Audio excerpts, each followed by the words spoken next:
जय हिंद दोस्तों, ये है आप लोगों के सामने एआई एयरपोर्ट सर्विसेज लिमिटेड का ऑफलाइन फॉर्म जो कि रिसेंटली अभी कोचीन इंटरनेशनल एयरपोर्ट के लिए वैकेंसी निकाली गई है हैंडीमैन आरसी और यूएआरडी की। तो दोस्तों आज की इस वीडियो में हम लोग बात करेंगे कि ये ऑफलाइन फॉर्म आपको भरना कैसे है जिससे आपसे कोई त्रुटि ना हो और आप लोग सही से इस फॉर्म को भर सकें और आप लोग इसका इंटरव्यू आसानी से दे सकें। क्योंकि कई बार क्या होता है कि आप लोग फॉर्म गलत भरते हैं, चीजें फिर आपके पास पूरे डॉक्यूमेंट्स नहीं होते, फिर बाद में आपको इंटरव्यू से बाहर कर दिया जाता है। तो दोस्तों आज मैं उन्हीं सभी चीजों के बारे में विस्तार से बात करूंगा, इसलिए आप लोग इस वीडियो को पूरा देखें। वीडियो आप लोगों के लिए बहुत तो उसके लिए कुछ बातें जो आपको बहुत ध्यान रखना है, मगर उसके पहले जिन लोगों के पास अभी ये इस वैकेंसी का ऑफलाइन फॉर्म नहीं है तो आप लोग परेशान बिल्कुल मत हो। इस वैकेंसी का ऑफलाइन फॉर्म आपको मेरे टेलीग्राम चैनल पर मिल जाएगा। टेलीग्राम चैनल का लिंक नीचे डिस्क्रिप्शन में है, तो आप लोग जाकर टेलीग्राम चैनल ज्वाइन कर सकते हैं, या फिर आप नीरज गुरु जी के नाम से जब सर्च कराएंगे तो आपको मेरा टेलीग्राम चैनल मिल जाएगा। वहां पर मैं इस वीडियो के साथ इस वैकेंसी का ऑफलाइन फॉर्म डाल दूंगा, तो आप लोग वहां से इस फॉर्म को डाउनलोड कर सकते हैं। ठीक है, अब ध्यान रहे जब आप लोग इस फॉर्म को भरेंगे तो कैपिटल लेटर का प्रयोग करना है, इसमें स्मॉल लेटर का प्रयोग कहीं पर भी नहीं करना है। ठीक है, फॉर्म में कोई कटिंग नहीं होना चाहिए, कोई ओवर राइटिंग नहीं, और कहीं पर भी वाइटनर का प्रयोग आपको नहीं करना है। और जितने भी डॉक्यूमेंट्स आप इसमें लगाएंगे सभी सेल्फ अटेस्टेड होने चाहिए। ठीक है, और सभी डॉक्यूमेंट्स की फोटोकॉपी लगानी है, इसमें ओरिजिनल डॉक्यूमेंट्स आपको कोई भी नहीं लगाना है। अब बात आती है क्रम, मतलब आपको किस क्रम में डॉक्यूमेंट्स लगाने हैं। तो सबसे पहले आपके पास आपका ऑफलाइन फॉर्म होना चाहिए। ठीक है, उसके बाद आपके पास डीडी होना चाहिए, एजुकेशनल सर्टिफिकेट अगर आपके पास एनसीसी आईटीआई या कंप्यूटर या डिप्लोमा जो भी है वो लगाएं। उसके बाद हैवी मोटर लाइसेंस जो ड्राइवर के लिए अप्लाई करेंगे, जाति प्रमाण पत्र और निवास प्रमाण पत्र। ठीक है, ये मतलब जनरल कैटेगरी को नहीं लगेंगे। इसके अलावा जो अदर कैटेगरी आती है ओबीसी एससी एसटी, इनको अपना जाति प्रमाण पत्र और निवास प्रमाण पत्र देना है। ध्यान रहे ये आपका जो जाति प्रमाण पत्र होगा ये सेंट्रल गवर्नमेंट का होना चाहिए और 6 महीने से ज्यादा पुराना ना हो। ठीक है, आधार कार्ड, पैन कार्ड, और अगर आपके पास पासपोर्ट है तो पासपोर्ट दे देना। पुलिस है तो आप पुलिस वेरिफिकेशन दे देना, अगर नहीं है तो ये बाद में भी दे सकते हैं इसमें। ठीक है, और जो ईडब्ल्यूएस कैंडिडेट है वो अपना ईडब्ल्यूएस सर्टिफिकेट देंगे, और जो एक्स सर्विसमैन है वो अपना डिस्चार्ज बुक की कॉपी भी इसमें लगाएंगे। तो इस क्रम में आपको अपने सारे डॉक्यूमेंट्स लगाना है इस फॉर्म के साथ।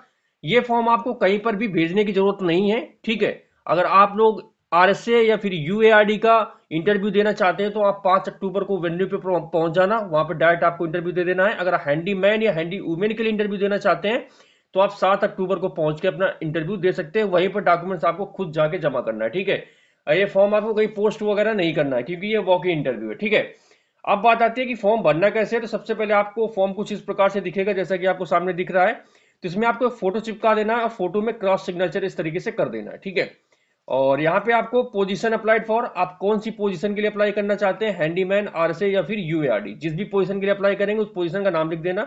इस सिलेक्टेड स्टेशन यहाँ पे लिख देना आपको कोचीन। ठीक है, एम्प्लॉयमेंट रजिस्ट्रेशन नंबर, जिन लोगों ने अपने आप को एम्प्लॉयमेंट एक्सचेंज में रजिस्टर कर रखा है तो वो यहाँ पे अपना नंबर डाल दें। वैसे तो मोस्टली कैंडिडेट नहीं करते, तो यहाँ पे आप नो कर सकते हैं, कोई दिक्कत नहीं। ठीक है, यहाँ पे आपको कैपिटल लेटर पे अपना नाम लिखना है, पिताजी का नाम कैपिटल लेटर में, डेट ऑफ बर्थ का यहाँ लिखना है आपको डीडी एमएम वाई फॉर्मेट में। उसके बाद प्लेस एंड स्टेट, आप अपना डिस्ट्रिक्ट और स्टेट लिख दीजिए यहाँ पे बर्थ के लिए। ठीक है,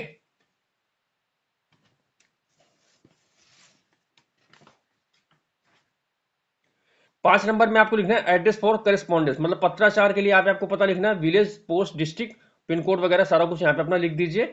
ठीक है, उसके बाद यहाँ पे आपको अपना मोबाइल नंबर लिखना है और ईमेल आईडी और मोबाइल नंबर। फॉर्म में सब कुछ गलत हो जाएगा चलेगा, मगर आपका मोबाइल नंबर और ईमेल आईडी गलत नहीं होना चाहिए, इस चीज को ध्यान रखना।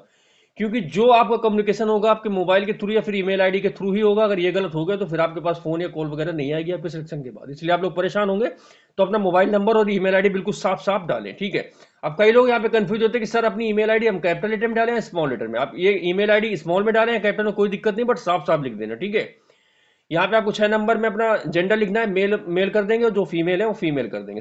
7 नंबर में आपको अपना मैरिटल स्टेटस लिखना है, तो इसमें आपको क्रॉस का निशान बनाना है। जो मैरिड है क्रॉस कर दे, जो अपना अनमैरिड है वो क्रॉस कर दे। ठीक है, नेशनलिटी इंडियन है, और रिलीजन हिंदू, मुस्लिम, सिख, ईसाई जो भी हो अपना आप अपने हिसाब से भर दीजिए। 10 नंबर पे आपको जो भी आपकी मदर टंग है, जैसे मेरी हिंदी है तो मैंने हिंदी लिख दिया, जो पंजाबी है पंजाबी, जिनकी उर्दू है उर्दू लिख दें, अपना केरला वाले केरला लिख दें, कन्नड़ वाले कन्नड़ लिख दें। तो आप जो आपकी मदर टंग है, जो मातृभाषा है, वो यहाँ पे आपको लिखना है। ठीक है, 11 नंबर में आपको पैन कार्ड, 12 नंबर में आधार कार्ड नंबर आपको डाल देना। ठीक है, अब 13 नंबर में आपको यहाँ पे क्या डालना है कि यहाँ पे आपको अपनी कैटेगरी और अपनी जाति लिखनी है। जैसे कि यहाँ पे आप कौन सी कैटेगरी से बिलोंग करते हैं, तो मैंने ऐसे लिख दिया है ओबीसी, ओबीसी में यादव जाति। अब आप जिस भी कैटेगरी से आते हो अपना अपना जाति और अपना कैटेगरी जरूर लिखें यहाँ पे। ठीक है, उसके बाद अगला है वेदर एक्स सर्विसमैन, क्या आप एक्स सर्विसमैन है, तो जो एक्स सर्विसमैन है यहाँ पे यस कर दे, जो है वो ना कर दे। ठीक है, वेदर फ्रॉम पुलिस सर्विसेज, क्या आप पुलिस सर्विस से, नो कर दीजिए। जो पुलिस सर्विस से रिटायर हो चुके हैं वो यहाँ पे अपना यस कर सकते हैं, ठीक है। यहाँ पे whether working in any government, क्या आप कहीं किसी गवर्नमेंट उसमें करते थे काम, तो नहीं। जो करते थे यस कर दें और उनको वहां से नो ऑब्जेक्शन सर्टिफिकेट वगैरह अपना देना पड़ेगा। 14 नंबर में आपको अपनी एजुकेशनल डिटेल डालनी है सारी, high school, inter graduation, degree, diploma, ITI, जो भी है आपके पास सारा कुछ इसमें आप अपना भर दीजिए, ठीक है। 15 नंबर में आप जो जो भाषाएं जानते हैं उसमें आपको क्रॉस कर देना, जैसे इंग्लिश लिखना पढ़ना बोलना आता है, ठीक है। हिंदी लिखना पढ़ना बोलना आता है, ठीक है। लोकल आप कर देते हैं, ठीक है। मदर टंग यहाँ पे सारा कुछ अपना लिख दीजिए, ठीक है। तो इस तरीके से आपको अपना ये वाला भर देना पार्ट। अब 16 नंबर में आपको वर्क एक्सपीरियंस के बारे में बनना। आप पहले से अगर किसी कंपनी में कोई काम कर रहे हैं तो उसके बारे में आप यहाँ पे डिटेल दे सकते हैं। मे भी हो सकता है अगर वो रिलेवेंट होगा तो आपको उसमें छूट भी मिल सकती है, ठीक है। 17 नंबर में पर्टिकुलर ड्राइविंग लाइसेंस सेल्ड, ये उनके लिए जिनके पास हैवी मोटर लाइसेंस है, मतलब जिनके पास ड्राइविंग लाइसेंस है वो यहाँ पे अपनी डिटेल डाल सकते हैं। यहाँ पे कौन सा आपके पास लाइसेंस है, लाइट मोटर व्हीकल है, हैवी मोटर व्हीकल, यहाँ पे लाइसेंस नंबर, ठीक है, इशू डेट और अप टू कब तक ये वैलिड है, ठीक है। यहाँ पे डाल देना आपको।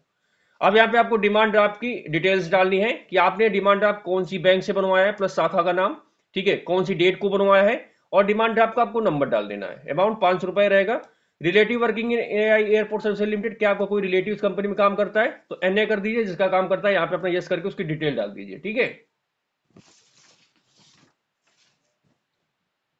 उसके बाद आपको डिक्लेरेशन देना है। इसका मतलब ये है कि आपने जितनी भी जानकारी इस फॉर्म में ऊपर दी है, मतलब जो आपने हमें लिखित रूप में दिया है या जितनी भी इंफॉर्मेशन देंगे, बिल्कुल सही दे रहे हैं। अगर किसी भी स्टेज पर आप डिफॉल्टर पाए गए, मतलब आपके द्वारा दी गई जानकारी गलत पाई गई, तो आपको वहां से डिस्क्वालीफाई किया जाएगा और आपके खिलाफ लीगल एक्शन भी लिया जा सकता है, ठीक है। तो इतना करने के बाद आपको अपना साइन कर देना है। आप कौन से प्लेस से भर रहे हैं अपना डेट यहाँ पे डाल के इसको ओके कर दीजिए, ठीक है। तो दोस्तों इस तरीके से एआई एयरपोर्ट सर्विसेज लिमिटेड का फॉर्म भरना, जो कि कोचीन इंटरनेशनल एयरपोर्ट के लिए हैंडीमैन, आरसी और यूआरडी के लिए निकाला गया, ठीक है। तो दोस्तों इतना सब कुछ करने के बाद मैं फिर से रिपीट कर देता हूँ कि फॉर्म आपको कहीं पर भेजने की जरूरत नहीं है। फॉर्म आपको सेम डे अपने साथ में लेके जाना है। बस ध्यान रहे आपको सभी डॉक्यूमेंट्स लेने जो मैंने आपको बताए हैं। इसमें आपको ओरिजिनल और फोटोकॉपी दोनों डॉक्यूमेंट साथ में अपने लेके जाने, ठीक है। तो दोस्तों ये थी सारी जानकारी जो कि मैंने आपको बता दिया है। फिर भी अगर आपको कोई डाउट है तो आप लोग नीचे कमेंट कर सकते हैं। बाकी अगर आप लोगों को मेरे द्वारा दी गई जानकारी अच्छी लगी हो तो आप लोग मेरे वीडियो को लाइक कर सकते हैं और चैनल को सब्सक्राइब कर सकते हैं, ठीक है। वैसे दोस्तों आप लोग वीडियो देख लेते हैं मगर वीडियो लाइक नहीं करते हैं, ठीक है, कोई बात नहीं, अपनी अपनी आपकी सोच होती है। मेरा काम ये है कि आप लोगों की हेल्प करना, जो कि मैं आप लोगों की हेल्प बहुत ही बखूबी से कर रहा हूँ। मगर मैं आशा करता हूँ कि आप लोग मेरा सपोर्ट करेंगे जिससे मैं आगे बढ़ सकूं और आप लोगों के लिए समय समय पर ऐसे ही कंटेंट ला सकूं और आप लोगों के लिए ऐसे ही मतलब काम कर सकूं, ठीक है। तो दोस्तों इसी जानकारी के साथ खत्म करते हैं आज की इस वीडियो को और जल्दी मिलूंगा मैं आप लोगों से एक नए वीडियो में एक नई जानकारी के साथ। तब तक के लिए जय हिंद, वंदे मातरम।